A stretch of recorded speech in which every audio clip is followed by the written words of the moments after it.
build your own infrastructure. So let's say you had some cheap hardware with some kind of wireless connectivity.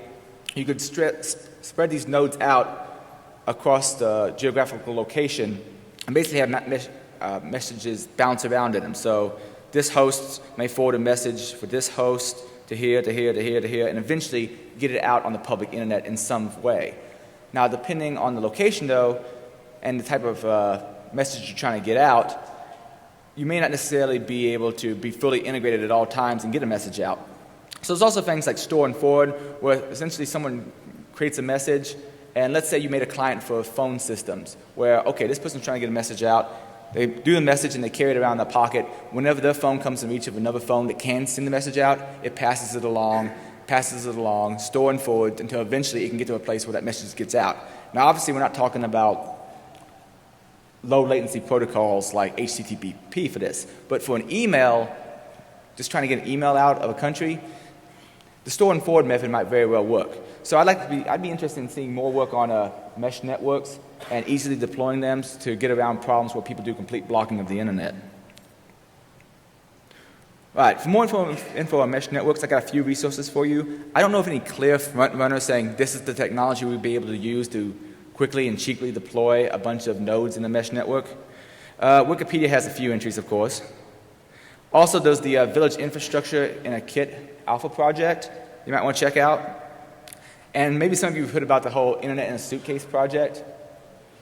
The New York Times had an article on that a while back where the U.S. government is funding money so they can send these basically internet in a box to various countries to help dissidents out. The next category of attack I want to talk about are clock-based attacks. Some protocols out there, like HTTP, for example, allow you to check the remote system's clock. So clock differences can be an issue. If someone's clock is set way different than yours and way different than everybody else you contact in the network, well, that's a point of profiling. Major differences are easy to spot. Minor differences are a little bit more difficult, but there has been some work on doing statistical analysis where even if it's a very minor difference, with enough time, you can do your thing. Now, a few instances. One major paper that's been in research circles on this would be Steve Murdoch's Hot or Not. And this is a neat concept. Essentially, different hardware has different reactions. When it gets hot, its internal clock skews a little bit. And not all hardware is the same, and not everybody's going to the same temperatures. So there's a certain unique pattern to how much this internal clock skews. So what he did is he set up his own private Tor network and did some experimentation and was able to at least partially de-anonymize people or de-anonymize nodes based on how different the clock was. And he was using HTTP requests and pulling off the time header. Now, unfortunately, though, he was having to do this inside of, it's been a while since I read the full paper, but he had to do this on his own private Tor network because the general Tor network, how many people have complained about Tor network being slow? So there's enough network jitter as far as timing out there already that it makes some types of attack hard to do because you don't know whether or not, is this guy 2 seconds off from my clock or did it just take 2 seconds for the message to get to me? Or in some cases, is this guy really 5 minutes off and did it take 5 minutes to get back to me? There's also been some research on I2P clock differences, and I'm going to show you a table here in a second for a project I did for Tenacity a few months back. But a quick illustration, just because I love putting up these smiley computers. You ask what time it is, you get a report back, and you can start profiling, well, how different is this person from me, and how different is he from everybody else in the network? Now, here's a table I generated, and hopefully it's somewhat readable, where I essentially went out there and looked at each node I could find inside of I2P that was running an EAP site, and requested from its EAP site, hey, give me this web page, and I took note of the time, and at that particular time, I2P didn't strip out the server headers so you knew what type of server it was if it returned that information. So I'd find out, is this EAP site hosted via Apache or IIS or something else? They've since stripped this out, which was a great thing to do. They're very responsive. But let's ignore that for a second. I was pulling down times, and if the time is only a few seconds different from me, that could very well be network jitter. It takes a while for that tunnel to build and for a message to get out my out tunnel into someone else's in tunnel out there, out tunnel, and back into my in tunnels. That all takes time with multiple hops.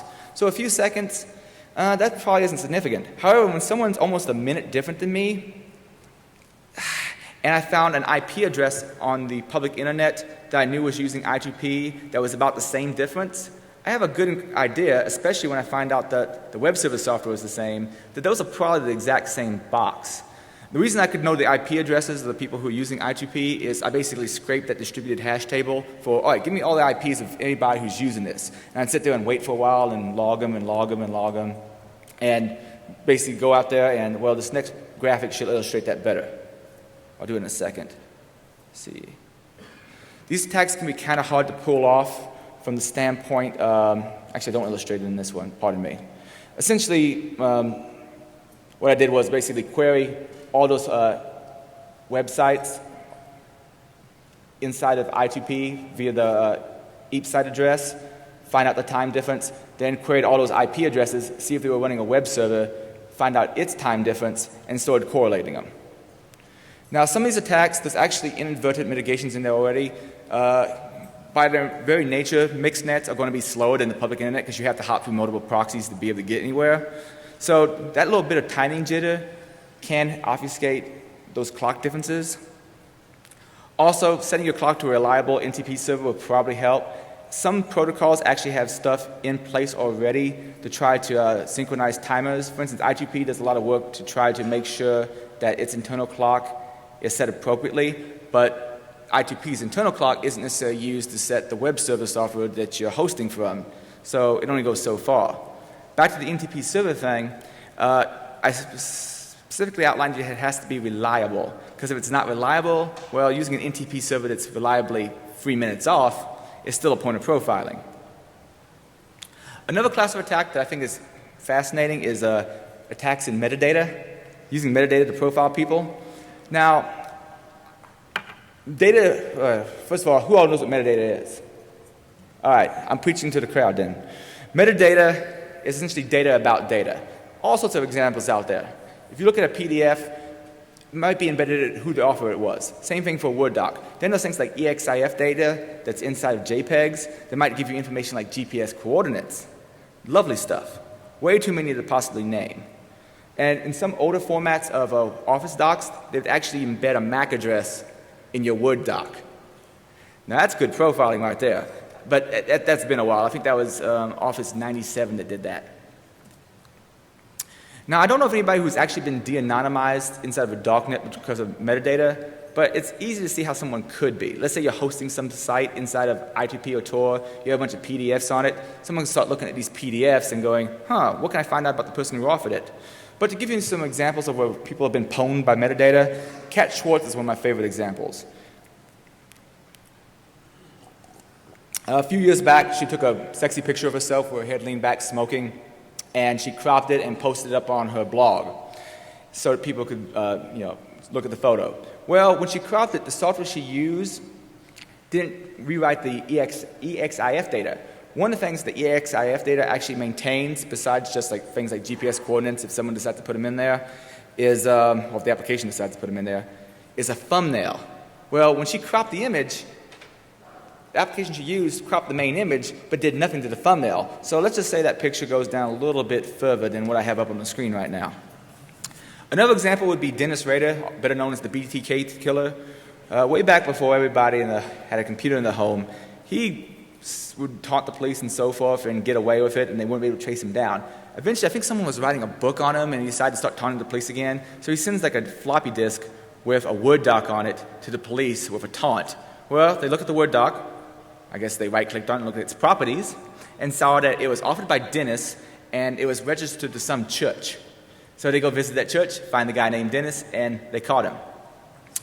A funnier example might be I have no idea how to pronounce that man's handle, so I'm just going to call him Nephew Chan. Nephew Chan decided to post pictures of, he apparently took with his iPhone, of his aunt showering on 4chan. Probably not a good idea, especially if you don't sanitize data. Well, Anonymous being anonymous decides to look at these JPEGs and goes, hey, you know what? The GPS information is still in that EXIF data because at the time, the iPhones were thrown in at default. And it was saying things like, well, we're going to tell your aunt what perv you are unless you give us the rest of the pictures. Unfortunately, my main sources for this are gone because Encyclopedia Dramatica that once was either deleted the article or, well, as it was, it's now gone. But at some point in time, even before it was gone, they deleted the article. Luckily, there's archive.org, which has a version of the page from many years ago if you want to read more about that story. Well, mitigations.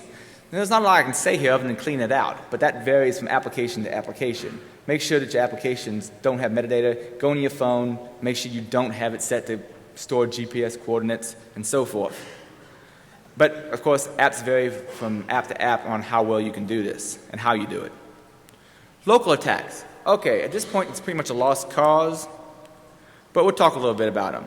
If someone has access to your local box, well, it's only so anonymous you can actually be.